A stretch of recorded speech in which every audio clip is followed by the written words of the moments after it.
Comics and powered by the Red 5 Network. For more, visit red5.bio.link.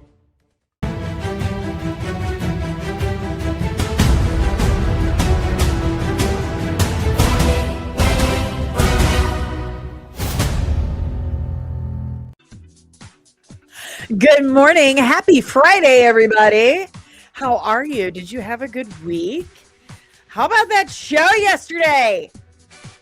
First episode of Plot Holes and Payoffs? My goodness. It was a good one, wasn't it? Way to kick it off. Man, we had a great time. I mean, couldn't have done better than our first guest being the man who is always the smartest person in the room, Mr. Robert Meyer Burnett. And that voice, my goodness. And I just have to point out, ladies and gentlemen, I'm wearing a medium. It's a medium shirt. I'm so proud. I'm sorry. I've been on this journey a long time. I've worked really hard. I'm very proud. And you know, of course, having my 9-pound uterus removed certainly helped. I didn't tell you guys that part. I need to fix my nails, but when I went to the doctor this week for my checkup, I found out how much she weighed. The answer is a lot. A lot. I've been suffering this disease a long time, and not just that, my body had been trying to wall her off to protect the rest of my body from her. It caused some problems. So, of course, I'm feeling 1,000 bajillion times better. I'm looking 1,000 bajillion times better. And I want to thank you guys for all your love and support and patience. It's been extremely helpful. Extremely helpful. So I just got to answer this real quick. All right. I think I just made Caro's morning. I forgot to tell her I'm live, though. She should know, though. She's like kind of my boss in a way, but not really. And also, yes. Weird, right? Hi. I'm in a good mood. It's hard not to be in a good mood these days, right? There's a lot of wonderful things going on. Gotta thank God, right? He's pretty great. And so are you guys. You guys are the absolute best. And I just adore you. I do. You guys are absolutely great. I gotta take a drink of the old protein shake. So we got a lot to talk about today. A lot to talk about today. Well, a heavy topic to talk about today. Of course, our main topic. I mean, it's really our full topic. Old James Gunn did not show up to the first official meeting with the new boss of Warner Brothers, David Ellison. David Ellison had 150 of the studio heads show up for this big meeting. And this is the second thing that James Gunn didn't show up to this week. And it's not a good sign. And I know that there's reasons and stuff, and we're going to get into all that. So that's that main topic. And then, of course, other DC news. Supergirl has a third composer just 3 months from the premiere. 3 months from the premiere. So let me let Caro know what time it is. Okay. I'm live at the moment, probably around 7 or 8. I have to tell her our schedule. Anywho, I might have to put my jacket on, though, because it's kind of chilly in here today. True story. So a lot of weird things going on, and we're going to gab about it. Not really too much going on with announcements, I don't think, but I'll dig deep and see what we've got going on there. But first, hit the like button, subscribe if you are new, and ring that notification bell so you get notified whenever I'm back with even more of this nerdy nonsense. Remember, subscribing, hitting the like button, sharing this stream, and leaving comments, that is entirely free.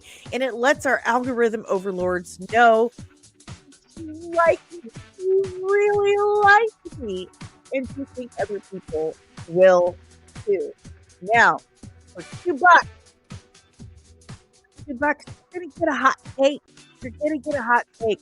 So we're doing that today, $2 hot takes. And of course, I'm in the wrong banners. Here we go. And of course, right now, we are supporting my comic book, Veiled Legacy. If you haven't heard anything about it, I don't know how that's possible. If you have... What do you mean you haven't? Hold on. I guess I didn't hit enter on that. Sorry, that's my bad. If you haven't heard anything about my comic Veiled Legacy, I don't know how you've missed it because I talk about it constantly. This is her right here. She's amazing. We have 14 backers right now, $450, 6% of the way to go.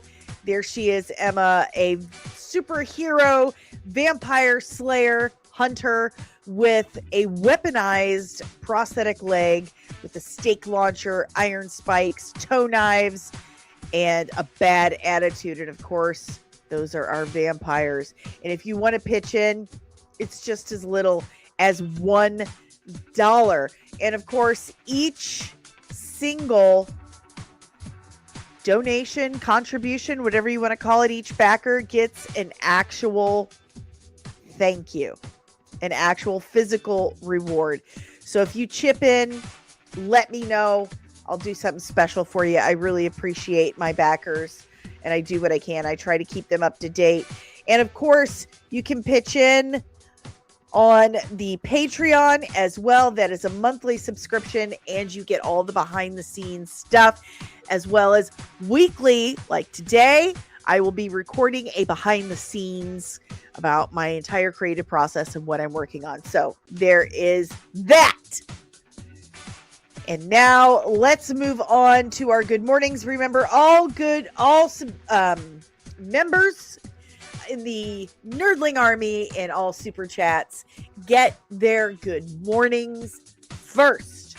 You get your good mornings first because this love is transactional. It is. Our love here is transactional. And it's only fair. It's only fair that you get what you pay for. Am I right? I'm right. Good morning, Ensign Deranged Lunatic. Good morning. Good morning.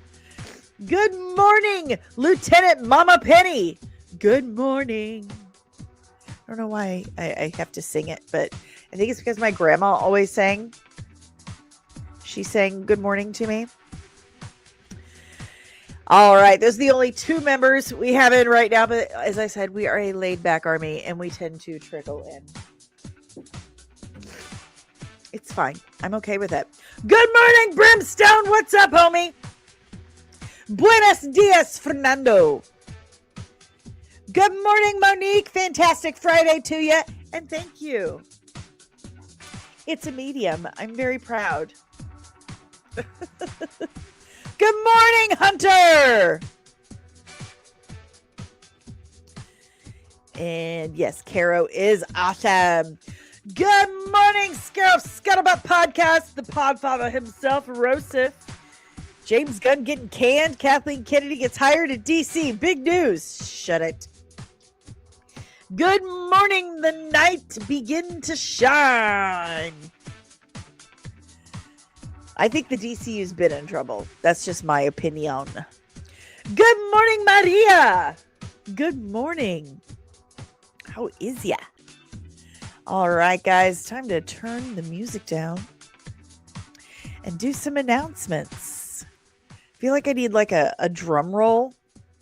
I should get a drum roll for that kind of stuff, right? Or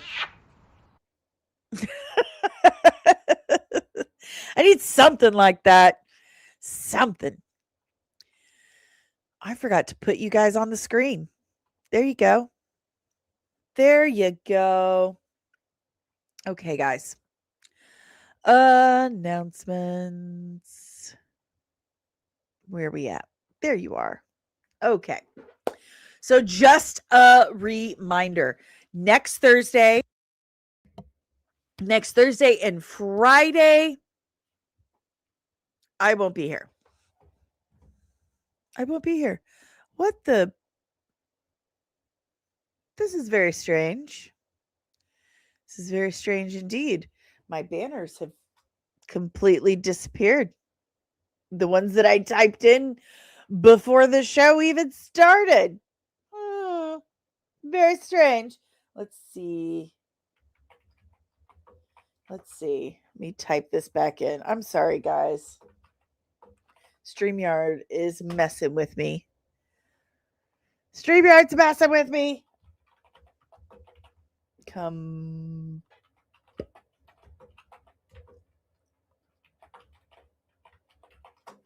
Okay. Just a reminder. Next Thursday, I am flying out to Florida, and I will be at MegaCon the 19th and 20th. Is it the 19th and the 20th? Yes, the 19th and the 20th.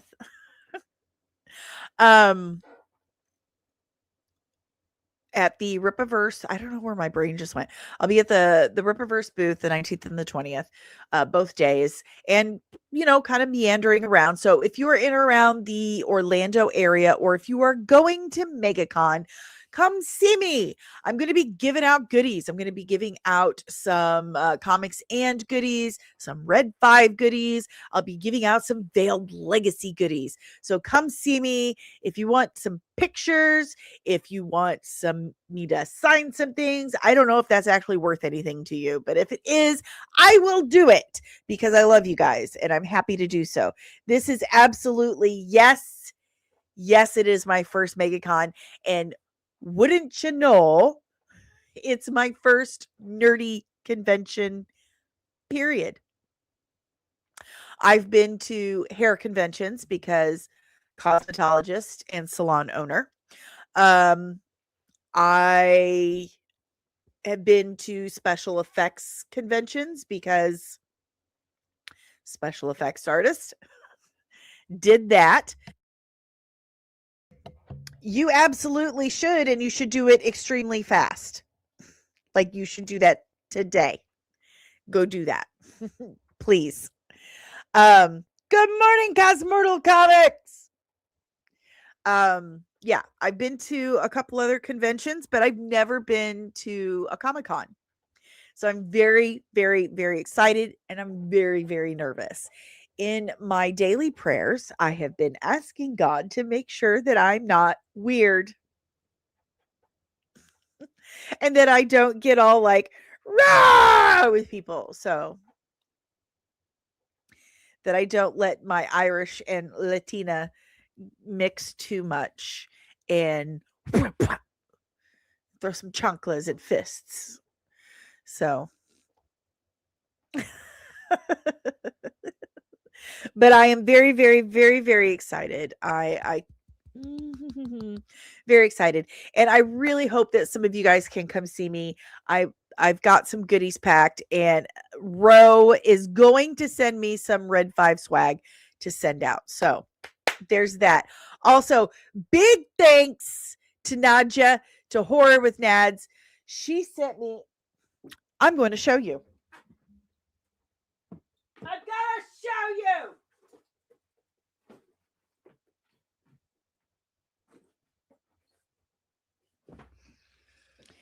She sent me this really cute Boba Fett stuffy. She sent me all these bags. And so now I have to listen, Fernando. It is too soon. It is too soon. Ollie still has not come home to visit. She sent me all these bags, and now I have to decide which bags to take with me. She sent me this Loungefly Rebel and Imperial Insignia backpack. And they're going onto a chair that's right there, so don't get all weird with me. She sent me, this might be my favorite, and you're about to see why. This is definitely coming with me. Check out this 1B backpack. This is the coolest backpack I've ever had in my life. How freaking cool is this? This is definitely going to be with me at the con. So there's that. And then this bag, which this tote, Loungefly tote, Star Wars, comes with a strap. So cool. And then, did I drop one? There you are. Look at this.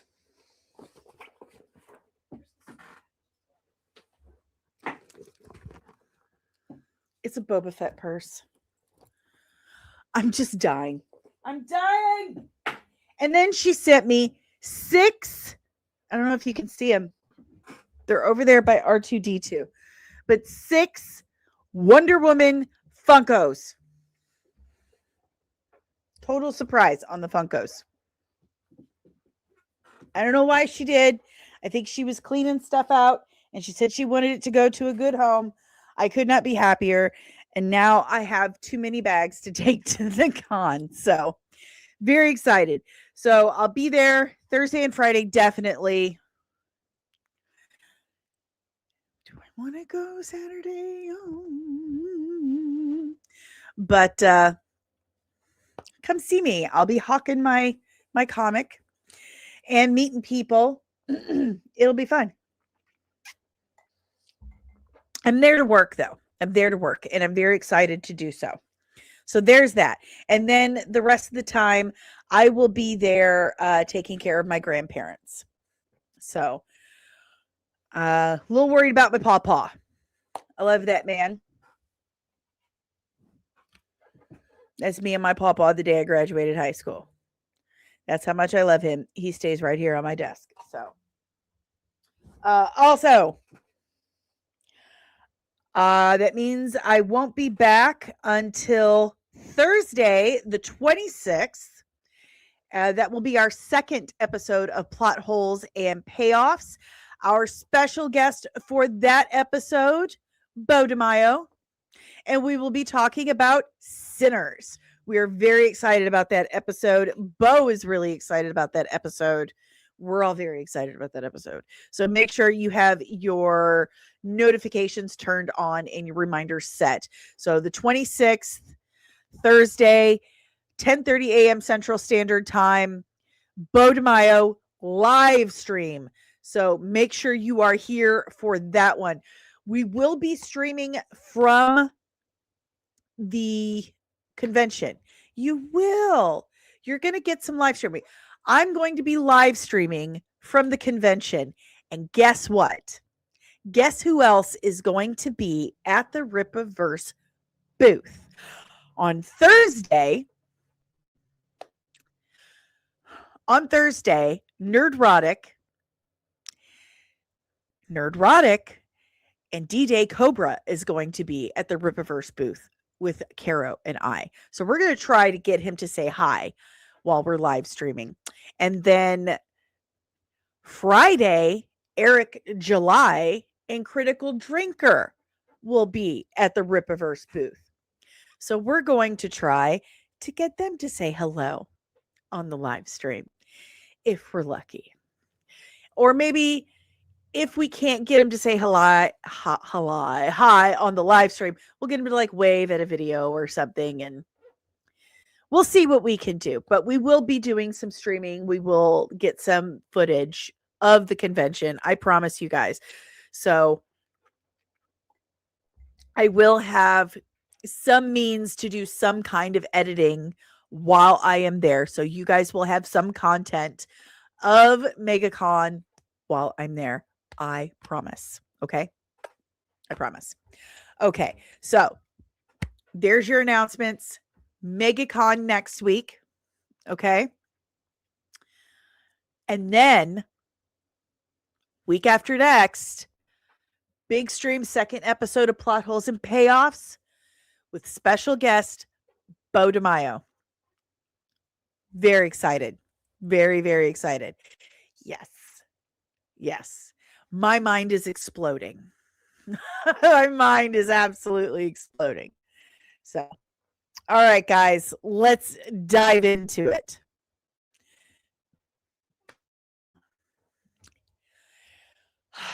A third composer. Let me pull this up for you guys. I know you've heard this. When the movie was announced, hold on. Does anyone else have issues with Chrome, or is it just me? Do I just not operate well with Chrome?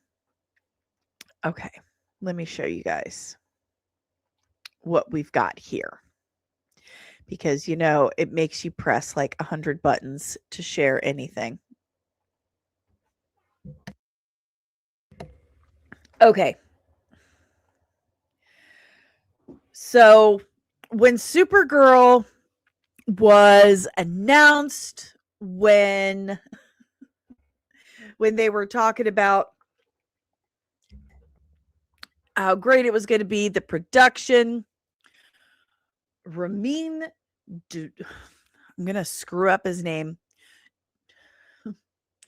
Ramin Djawadi. Please tell me I'm saying that right because I love him.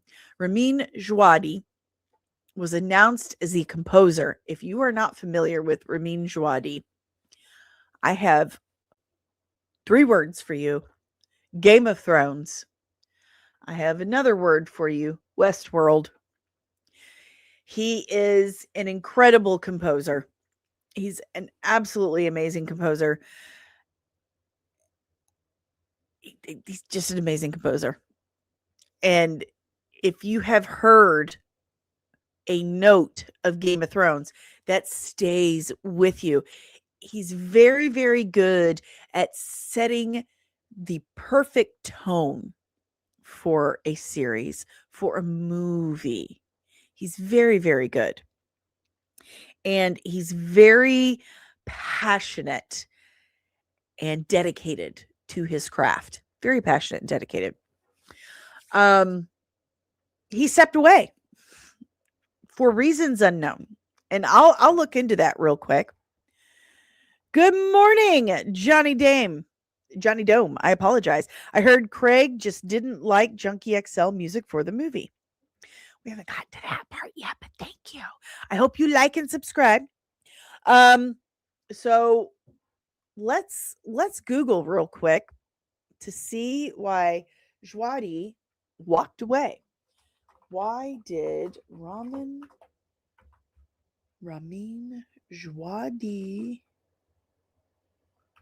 quit Supergirl?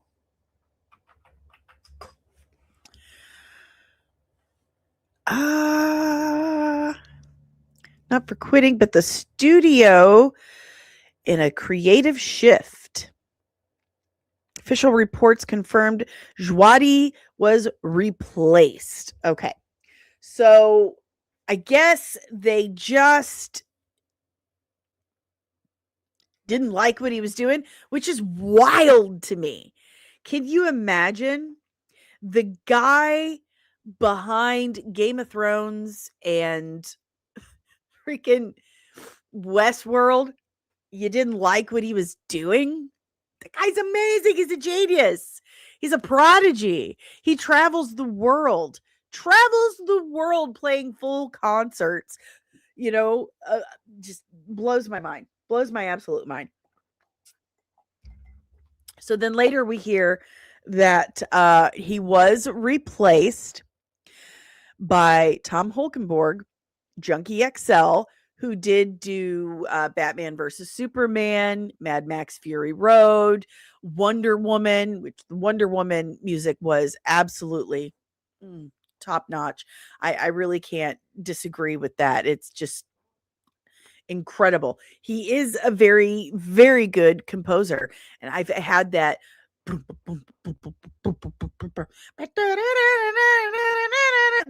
that's just amazing. You can't tell me that music sucked. Good morning, Lieutenant Backyard TARDIS, member of the channel, and good morning, Ensign Loki Jarson. Good morning. And I don't know if I've gotten a chance to thank you personally out loud.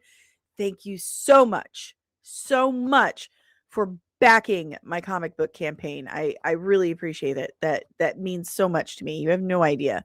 Thank you.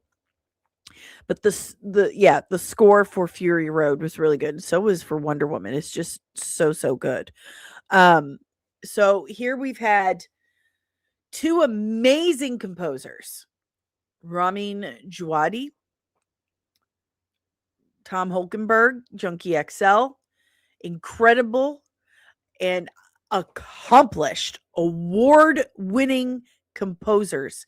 Incredible composers. 3 months before the movie hits theaters. 3 months before the movie hits theaters, this news comes out.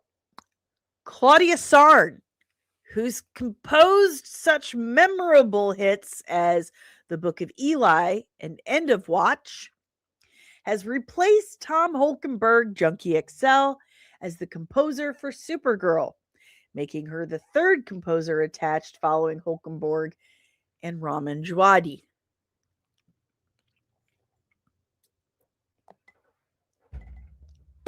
I'm telling you right now, I do not remember the music from the Book of Eli. I remember the Book of Eli. I don't remember the music. I don't remember End of Watch, let alone the music.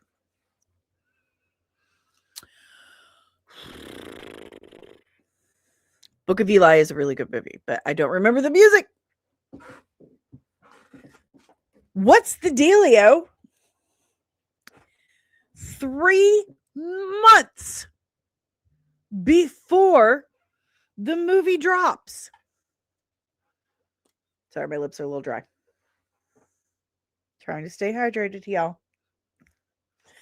3 months. I mean, the level of can't even is literally. I don't know if any of you have any experience in playing in an ensemble symphonic band at all, or composing any kind of music. I do limited, well, a little more than limited, I'd say. I played in a symphonic band all through middle school and high school. And before we played anything publicly, we had to practice that piece for months, an entire, what's a semester? Like 6 months, something like that. I don't know. Several months. We practiced that, perfecting it for several months. And then if you've ever recorded something, that takes time too. You have several takes. And then there's the production, the editing for that takes time. It takes a lot of time. So there's just that aspect of it, okay? Aside from all of that, it takes time to compose something. She has to watch the film and compose all these moments, these emotional. We're not talking about composing just 1 2 to 3 minute, 6-minute piece of music here. We're talking about a 2-hour movie that has different emotional beats throughout. This is a serious undertaking. This is a lot of pressure with a very unreasonable time constraint. I know that there are a lot of people who have a lot of hope for this film. I wish that this film was really good. I hope that this film is really good, but you have to put that aside for now. You have to take that hat off for a minute. You have to take the I hope, I wish, I want hat, the emotional hat off for a minute. And you have to put your practical hat on. And you have to think about this from a logistic angle, because logistically, this is very daunting and a red flag, logistically speaking. See. Johnny Dome, to be fair, we don't know when it was changed. That is a good point. Why are we just hearing about it now, though? Why is it coming out now? When did this happen? This is a good point.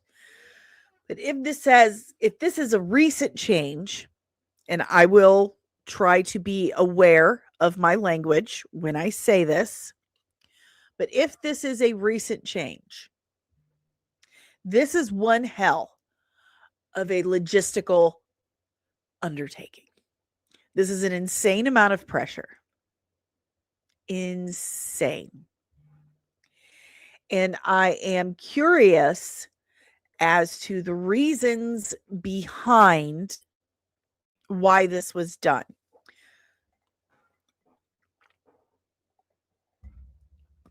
One of my guesses is fan backlash. When the initial teaser came out across the board, I'm going to guess here, and this is not hyperbole. This is from what I've seen across multiple social media platforms. I'm using YouTube, Facebook, Threads, Instagram, Twitter, TikTok as an example from everything I've seen. The majority of comments I saw about Supergirl, if it wasn't, oh my God, this looks amazing, it looks like Guardians of the Galaxy. It sounds like Guardians of the Galaxy. So I'm wondering if they saw that response and thought, okay, we've already filmed everything, and we absolutely most definitely do not have enough time to reshoot anything and then edit and blah blah blah, because we've only got 3 months. But what we do have time to do is adjust the mood. We do have time to adjust the music. Music is a great way to cover things up, to cover up a vibe, to cover up a mood. I mean, there's edits everywhere, all over TikTok and YouTube, that prove that. And dude, you can go to film school and learn that immediately. So I'm wondering, that's my guess, is that they were like, okay, they're picking up on something here. We need to correct this. So let's go for it. So they go back and they get her and they say, hey, can you make this a little bit more not so Guardians of the Galaxy and make it more unique, more Woman of Tomorrow? Because Book of Eli was a very emotional movie, a very emotional, futuristic, dystopian drama. So I'm wondering, and there's a lot of that in Woman of Tomorrow. She was 14 when Krypton was destroyed, 16 when Argo City was destroyed, and she got sent to Earth. So I'm wondering if that's what they're going for, if they liked her more emotional, drama-driven vibe. That's my guess. So what do you guys think? Leave it in the chat below. We're going to check in. Remember, we're doing $2 hot takes today. I'm not going to stress you out too much. $2 super chat gets you a hot take. Ensign Loki. With every day that goes by, my box office prediction for this movie drops by $1 million. It's not a good sign. It's not a good sign when you see this close to the movie premiere giant changes like this. Little changes, not so much, but big changes that really change the overall feel of the movie. That is most definitely a red flag. Most definitely. Cosmortal Comics. This comes out around the same time as Spider-Man 4. Good games, it's over. Good God. Is it good gods, it's over? And Clayface is supposed to come out this summer too, but I'm not seeing any chatter about it. Are you guys? Why haven't we seen a teaser? We've seen no trailer. What's going on with that? Super Samar. Yeah, we know there's a good chance it's going to end up a mess. I mean, they took the movie from Gunn and re-edited and rescored it. Where you hear that with Kevin Feige or Lorenzo and Benaventura. Now, we have to remember Ana Nogueira wrote it. Craig Gillespie directed it. So it's their film. James Gunn did produce it. So he signs off on things. And he does most likely give suggestions. And remember, it all has to circle back to his vision for the overarching story of the DCU. But, pardon me, protein shake. But this particular film is Ana Nogueira and Craig Gillespie's vision. Hopefully. Hopefully.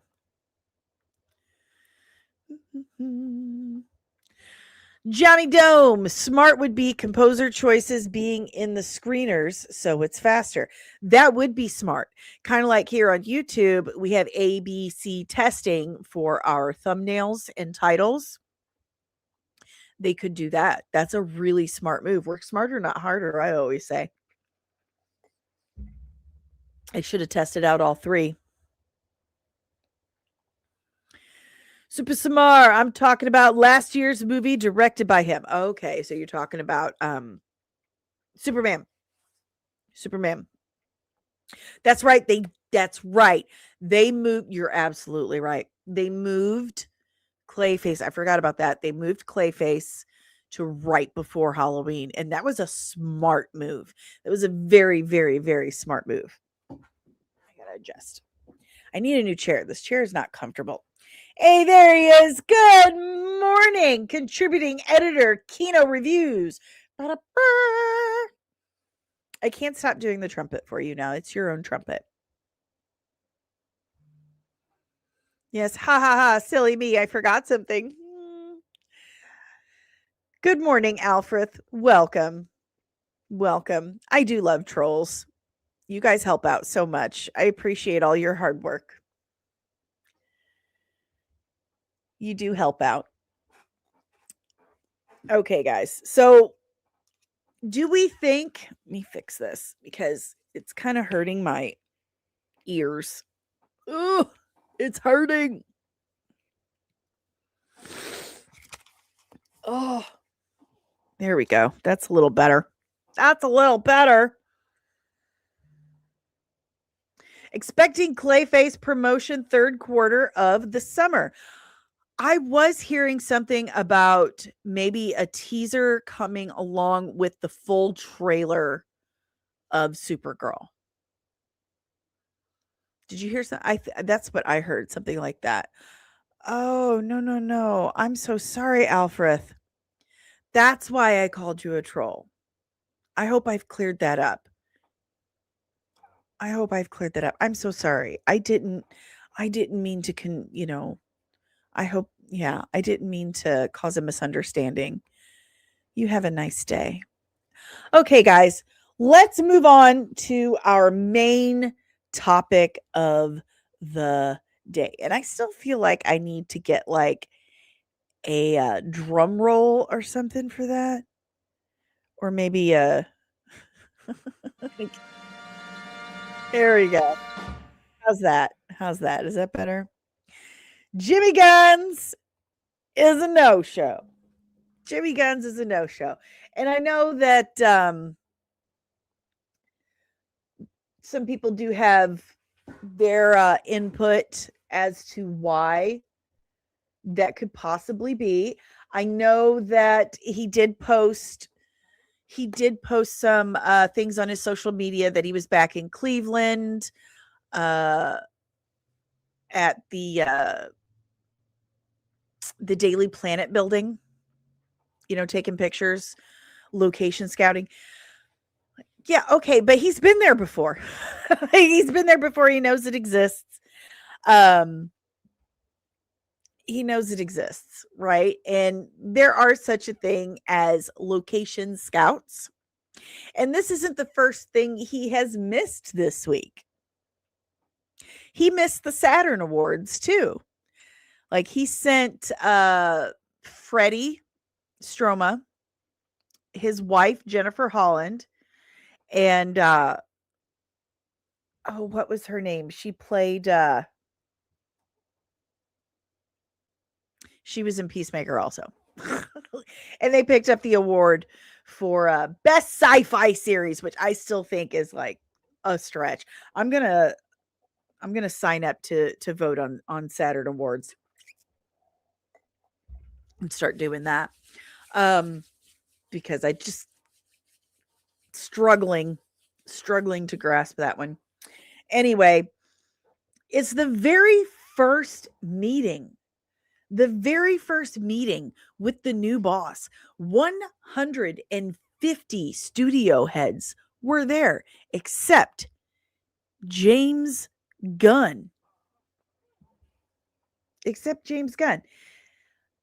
And it just feels like purposeful,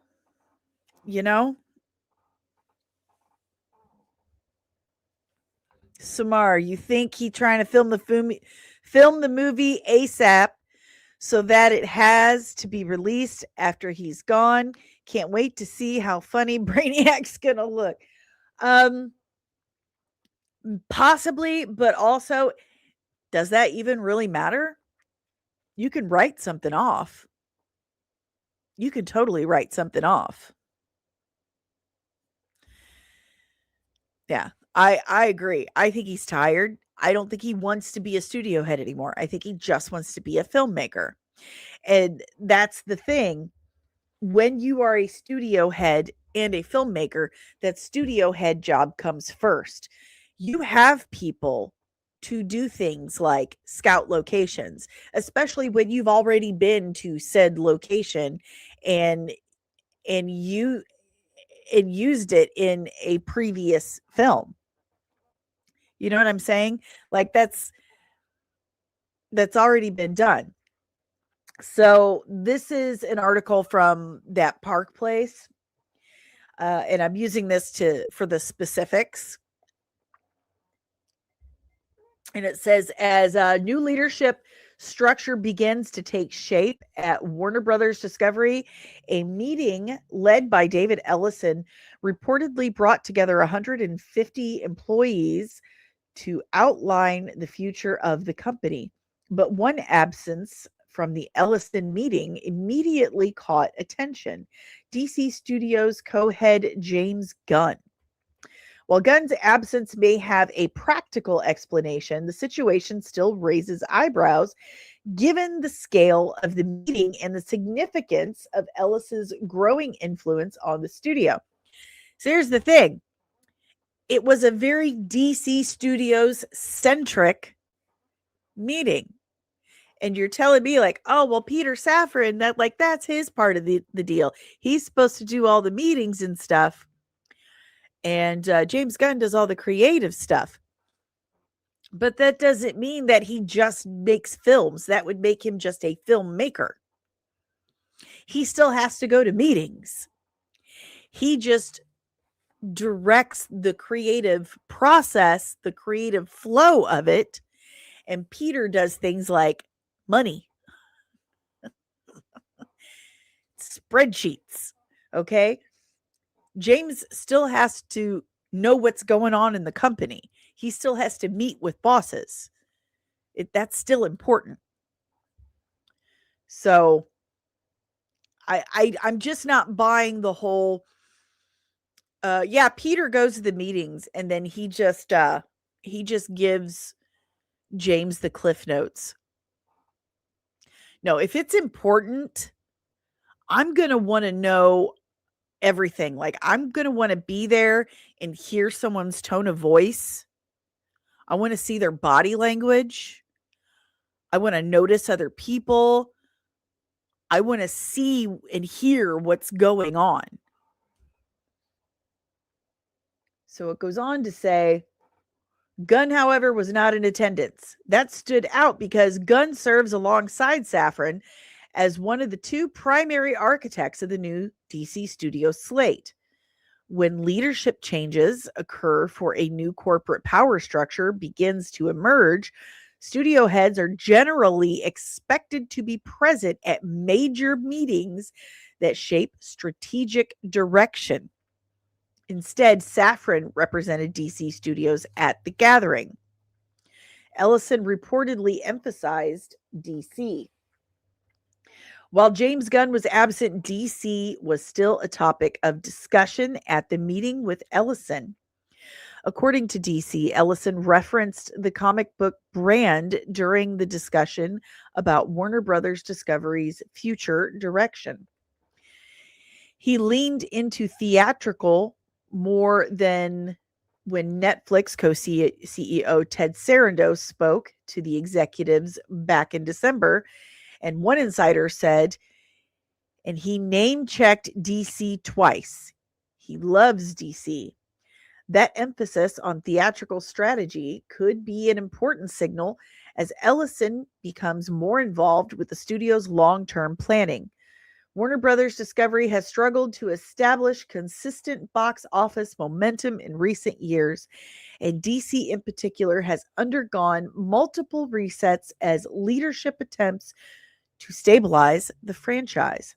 The success or failure of DC Studios' upcoming slate will likely play a major role in the studio's financial outlook. There does appear to be a clear reason why Gunn was not present at the meeting.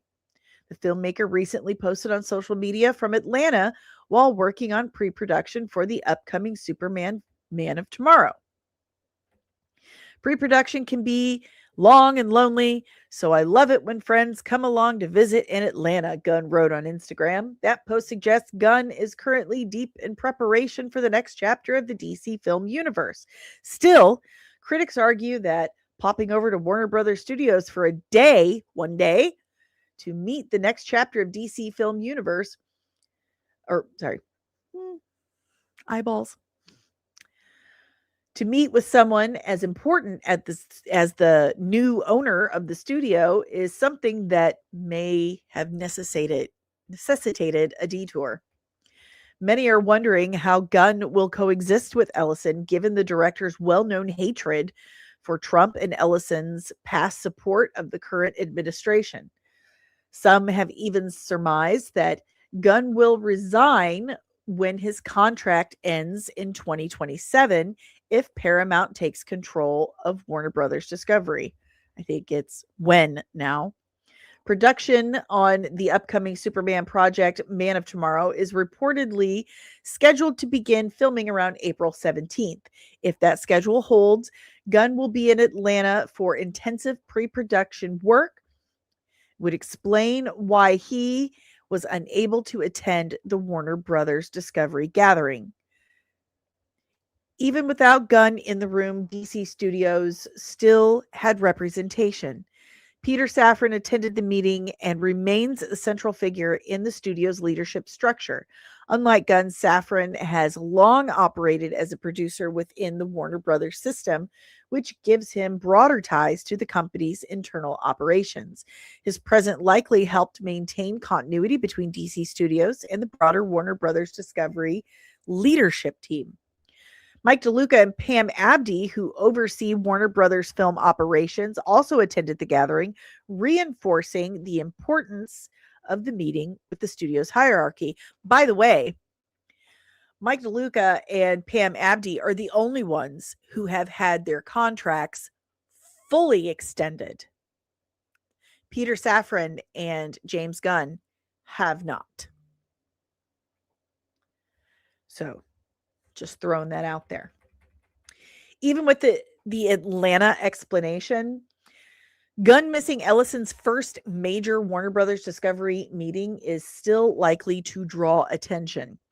When new leadership begins establishing its vision, studio executives typically prioritize face-to-face discussions with the people running their most important franchises.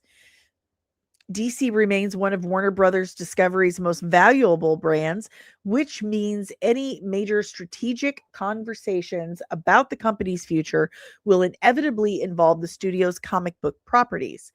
Safran's presence helps soften the optics of Gunn's absence, but the situation still opens the door to speculations about how Ellison's growing influence could shape the future of DC Studios.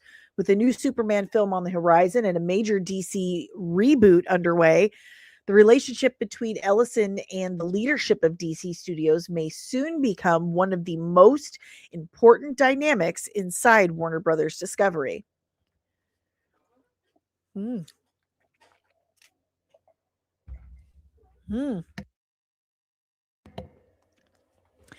So again, he explained it away. Oh, I was working on a film. But pal, you signed up for this. Like they offered you this job. They offered you this job. And you're like, "Yay, yes, I'll do it." And then later state in articles, interviews with Rolling Stone and Variety that I don't know how sustainable this pace is. Don't believe me? Google it. You can ask anyone, any of my regulars in this chat. They have seen that quote with their own eyes. I have shown them. He said that. I don't know how sustainable this pace can be. Those are very, very telling. Those are diplomatic ways of saying, chat, I'm tired. I'm really tired. He doesn't like David Ellison. He is actively avoiding him. He and Peter Safran have not had their contracts extended. I take it back. They had their contracts extended 6 months. Everyone else had their contracts extended years, fully. He's made a mockery of the IP, and that's just the truth. I'm sorry. He's not done it any justice. And this is coming from someone, me, hello, who was ecstatic 3 years ago when he was announced as the creative head of DC. He's a fellow St. Louisan. I love his work in Guardians of the Galaxy. I like the Suicide Squad. I like him as a filmmaker. But his work in the DCU has just been forgettable. And oh my God, what is happening? That's the only way I can describe it. I just don't care for it. I'm so disappointed. And I was absolutely wrong about his work as a studio head. I hate that I was wrong. I hate it so much. But I can admit when I was wrong. I can admit it. Maybe it's my age.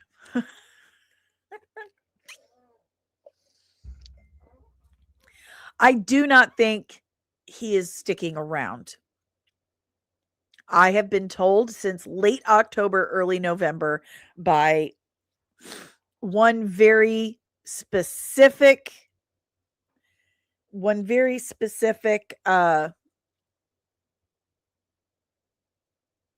industry friend of mine that it's kind of common knowledge out there that he's not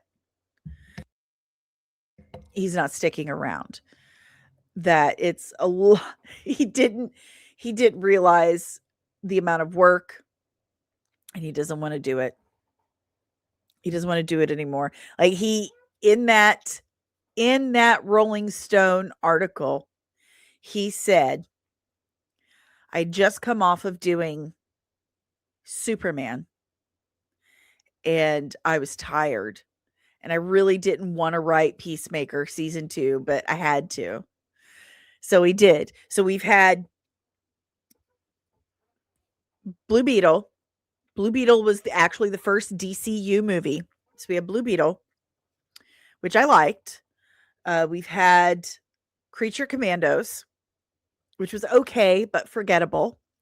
We've had Superman, which was okay, but come on, what he did to Superman's parents is just like, really, dude? I kept waiting for it to be like he hacked it, right? Like he hacked it. I just kept waiting for that. Then we had Peacemaker season 2, and I was so excited for Peacemaker season 2. I love Peacemaker season 1. Peacemaker season 2 came out, and I was ready just to lay down on the floor right here and cry. And I'm like, what? This is awful. It's so disconnected. It's awful. And now we've had the trailer for Lanterns, and it's like so unbelievably disrespectful to the Green Lantern, period. You can tell that these people did not like the source material. I heard someone describe it. It's a channel called Dual Shock. And I loved how she put this. She said it's like someone wanted to open up a Chinese American fusion restaurant, and they hated Chinese food and American food, so you end up getting like spaghetti and tacos. It was a mess. And I was like, that's a genius way of putting it. That's what happened. It's like, hey, Damon Lindelof, we want you to make this Green Lantern show. Oh, but I hate Green Lanterns. I think it's stupid. But you know what? I always wanted to make a True Detective series. So I'll just do a True Detective series. And then while he's writing it, he's like, oh yeah, I'm supposed to be making something about superheroes. It's just so unbelievably disrespectful. So very upsetting. And then Ellison wins the bid for Warner Brothers, has his first meeting, and Gunn doesn't even show up. Gunn wins an award at the Saturn Awards, doesn't show up.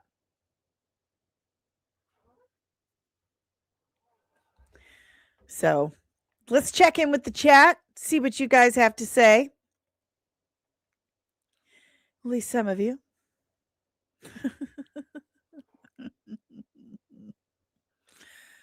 Let's see. Where are we at? Slayeth. Good morning, Slayeth. He says Gunn not showing up is very telling. I agree. I think it speaks volumes. You have to pay attention. Actions speak volumes. Ensign Loki If that's true, they should fire him one day after Supergirl comes out. Good morning, Omari. Did I say that already? Gunn always has Guardians 4 to fall back on, regardless of what happens. That's true. Marvel would take him back. Marvel would take him back in a heartbeat. Absolutely guarantee. Kino, at the end of the day, this is a business. Gunn needs to check his political baggage at the door or kick rocks. I agree with you. Slayeth, we are getting a Superman 2 before a new Batman movie. And before we're getting a second Superman movie before we're getting any Batman and before we're getting any Wonder Woman. There's no Batman, no cameo, no nothing about Batman in the Clayface movie. Now, I have gone back and forth with Loki about this. It's like Clayface would be a great way to introduce Batman. The Clayface movie is a great way to introduce normies, the general audience, to Clayface and make them care about Clayface. But how are they even going to know that Clayface is a Batman character if you don't even have like a Batman cameo, like say at the end of the movie? That doesn't make sense to me. Carl Peachy, hello, sir. He needs to be fired. He couldn't come for one day. The dude isn't serious. Fire his ass and reboot the entire universe correctly. Like one day. He has like all the money. Warner Brothers pays for those flights. Warner Brothers pays for it. They pay for that jet. They could have flown him out there for one day and then flown him back. It wouldn't have been a big deal.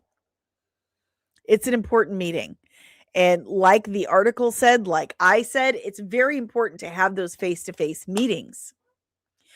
Body language is important. People's eyes, they are important. Hearing things for yourself is important. It tells you everything. Ensign Loki. The only one who has ever said Jimmy G will quit is John Campea, by the way, based on no info by his own words. I've said that. Shut your face. I've said that since October. I've said that since October. How dare you give that clout to John Campea? You're my people. Keto, in my opinion, cancel all projects, release the ones that are completed or wrapping up VFX, and reboot. DC fans are abuse victims when it comes to these studios. At this point, all fans are abuse victims at the hands of studios at this point. And I'm so tired. I'm so tired of these younger generations and very specific accounts, fans, whatever you want to call them. I don't care for buzzwords. You guys know it. I'm so tired of them basically saying, well, it's what we have. We should just be glad that we have it. Why can't you just enjoy things? I'm not going to enjoy shit when you shovel it in my mouth. Okay. I know we can do better. I have seen better. I'm not going to take that kind of scolding and finger wagging from the participation trophy generation. I'm just not. That kind of behavior doesn't force people or encourage people to strive for excellence, and you absolutely should. What is wrong with that section of people that they're unable entirely to accept any kind of constructive criticism? I'm not talking about hateful criticism just to be critical and just to be a hateful bitch. I'm talking about constructive criticism. Constructive criticism is helpful and it elevates you. It helps you to improve you and your craft. That is a very important thing. Not just for what you do and your art, but for your life. It helps you to improve who you are as a person. And being unable to accept any kind of constructive criticism, you will go nowhere ever in your life. You will never improve. You will never gain any wisdom in anything, and your art will never be art. It's just going to be shit that you're going to force down people's throats and say, "Give me my fucking trophy." I hate that. I hate it so much. I don't want a participation trophy. I want a goddamn gold medal. Put Clayface out there. And see, I do want to see Clayface because it's written by Mike Flanagan. But I feel like the decision not to put Batman in it was James Gunn. He is the producer. He is the co-creative head. I think that's him. I think that's on him. What else we got here? Ooh, we got a lot of comments. You guys are on it today. Was my industry friend Jennifer Holland? No. Only one person knows who it is, and they're not here. Oh, look. I found one. Everyone point and laugh. This is the biggest stream I've had in a while. I have Robert Meyer Burnett on my channel and Bo DeMaio. My channel's dead.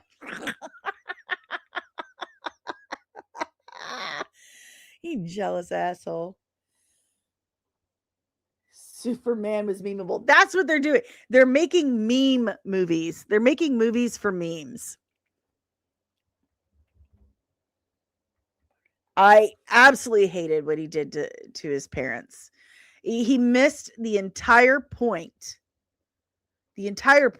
of who Superman is and is supposed to be. Missed it entirely.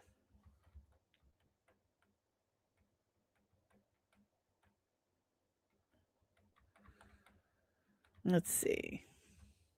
Mr. Terrific was terrific. I love Mr. Terrific.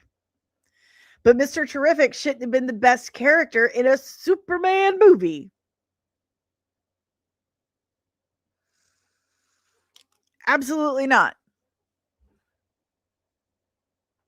Woo! There's no way I'm going to get through all these comments.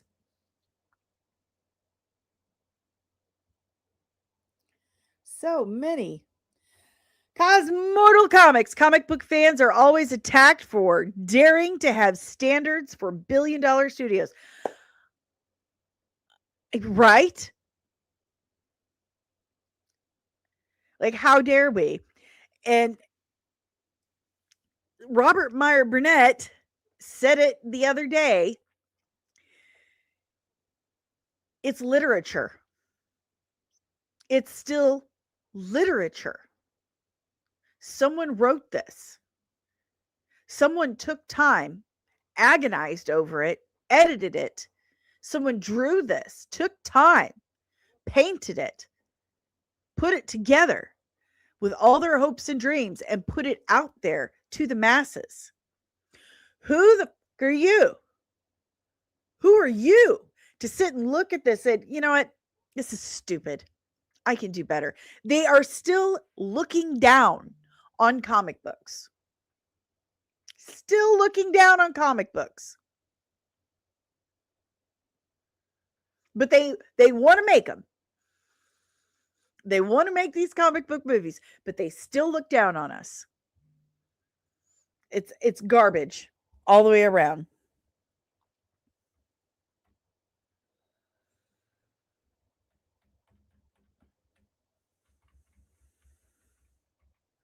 Fernando, the executives at Paramount are trash. I am interested into hearing why you think that is so.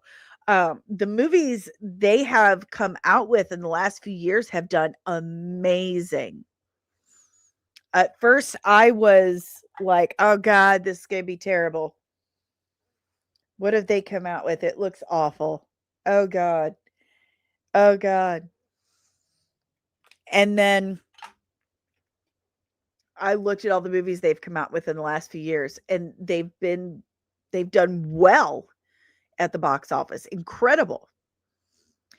So far, the only thing I can really see that Paramount has done really shitty with is Star Trek, but Skydance is taking over, and even Gene Roddenberry's son has said, "Thank God. Hopefully, it'll get better now." And he said it in a very diplomatic way, but you have to kind of hear what he's actually saying. He has to be diplomatic about these things, but he did say things will get better now. And that's what we want to hear. But I'm interested in hearing why you think that their executives are trash, because from what I've seen, the numbers are showing that they've done the box office numbers are showing they've done a good job. What else we got here? Explain that one to me too. Because the way Schuster and Siegel intended Superman to be was an aspirational character. He was never ever intended to be this conqueror. His parents never intended to send him here as a conqueror to come here and mate with the women and make more Kryptonians. He turned the Kryptonians into kind of these evil conquerors, these colonizers.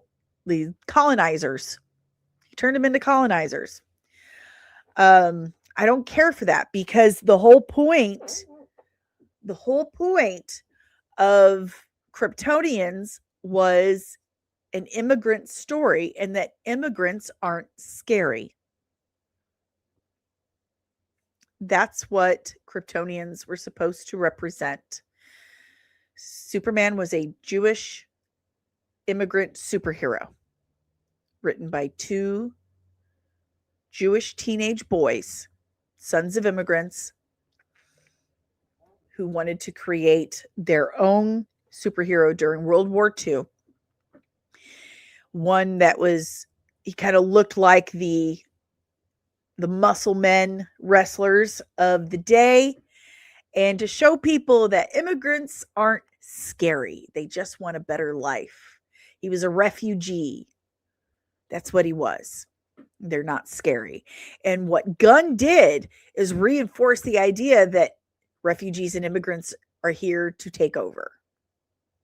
And that Superman, chose not to. It just, I hated that. I hated that. Kino is right. It's the story of Moses. So I do not like how they took that very Old Testament story and turned it into scary refugees. Bad. Carl, a comic miniseries by John Byrne. The most normal Americans don't think of is probably what he's talking about. So we turned the Kryptonians into colonizers like white men were. Yeah, instead of what the Kryptonians actually represent. Refugees in need of safe haven in the arms of Mother Liberty.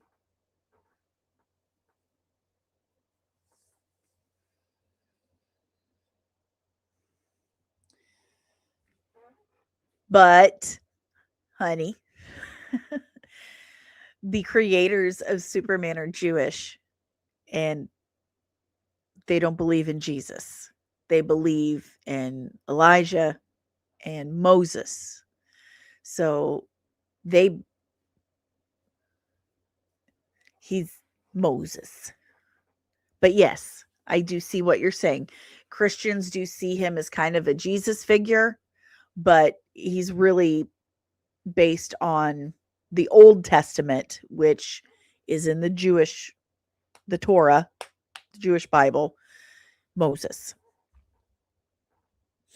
Yeah. In general. Got it. Okay. I see.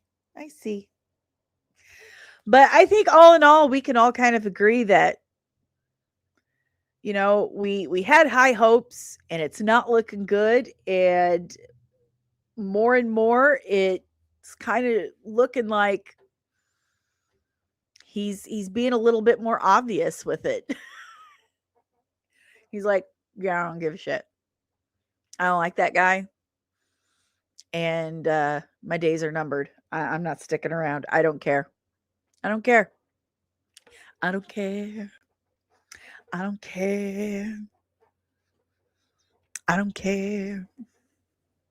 Well, we only had one troll today. I'm a little disappointed. I was hoping for more. Got to get my wiggles out somehow, right?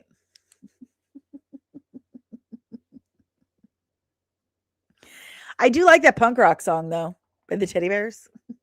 Punk rock, I don't give a shit. No, that makes you a shitty human being, James. All right, guys. That's all I got for you today. This week. That's all I got for you this week. I hope you've had a good time. I've had a good time. It was a good day.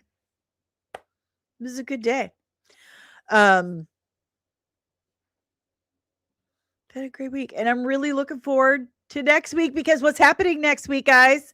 I'm going to MegaCon. That was a great frame for it to freeze on, I guess. I'm going to MegaCon. Don't forget, I will be trying to stream, dropping some content while I'm out there in Florida. Johnny says, I didn't mention his comment. I said if there was another meeting with DC team treating it as a different studio. Said, what if there was another meeting with the DC team? Well, I'm sorry. There was a lot of comments. I had trouble keeping up. I'm sorry. I'm going to be live streaming.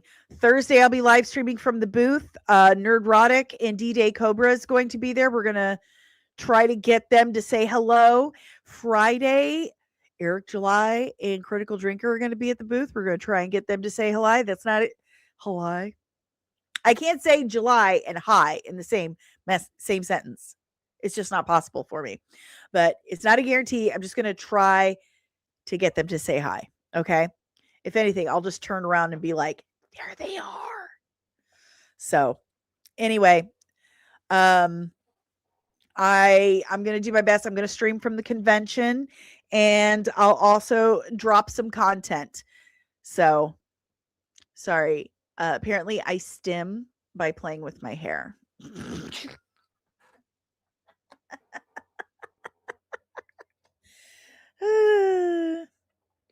I should try to get on a Friday Night Tights next then. We'll see what happens. You never know with me these days. This is a dead channel after all.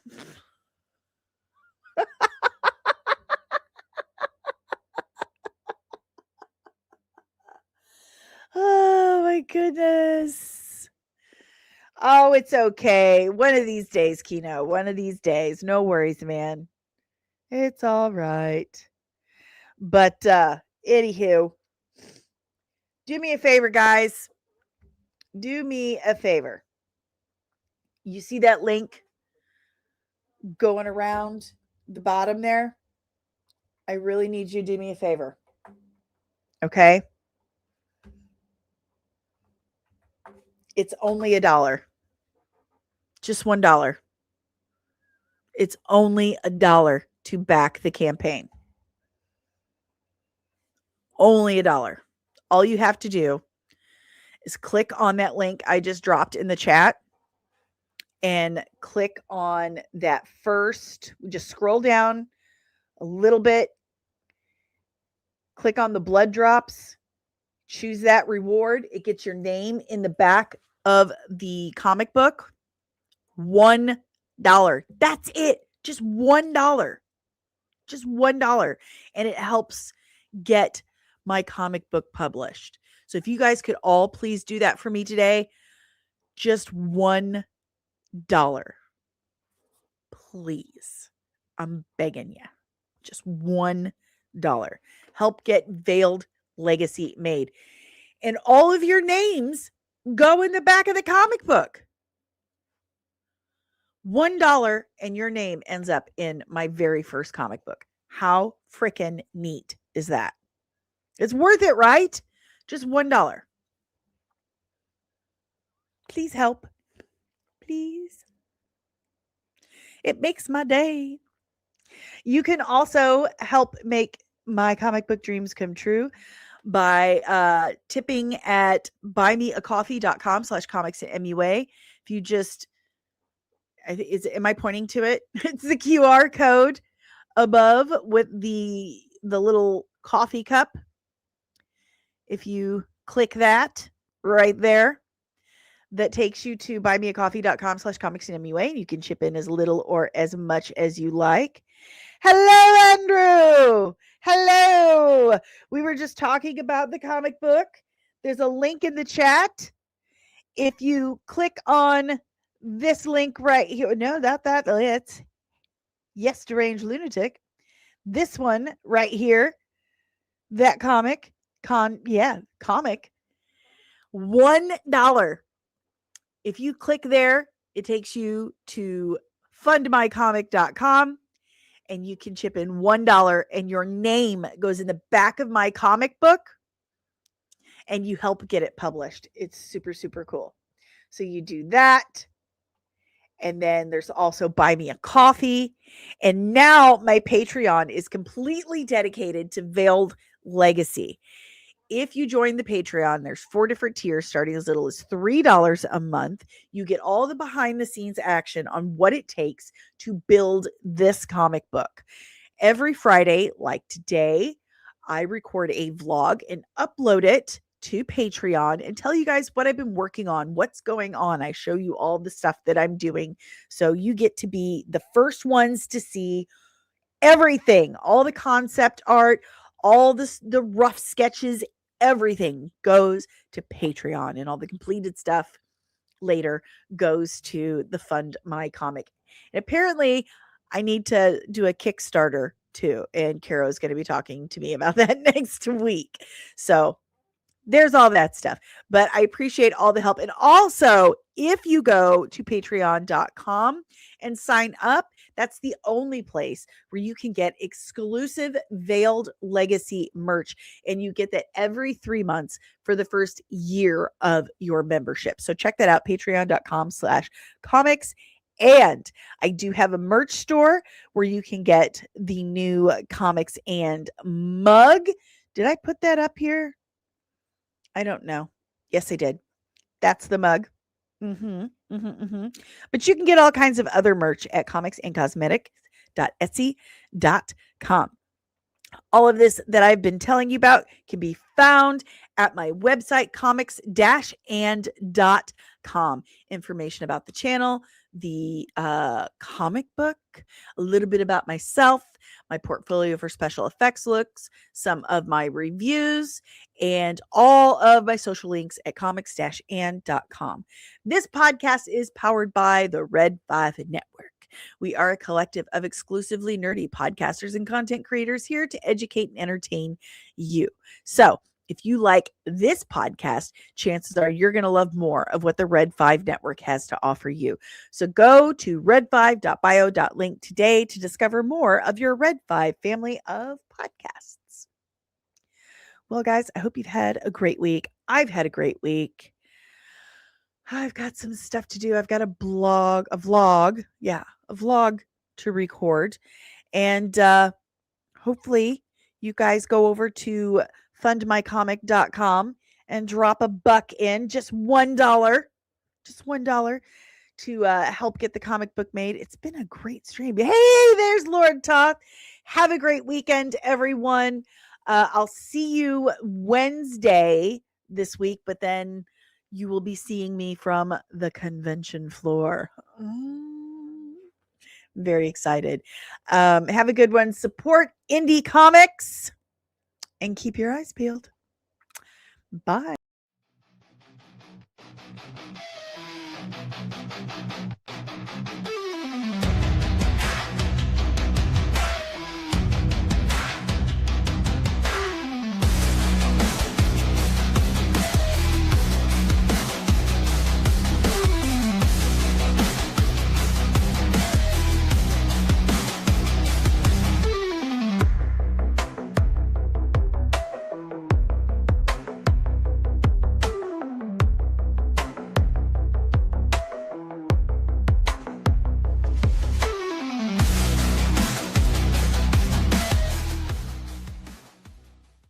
Disney and Kathleen Kennedy are gonna get you!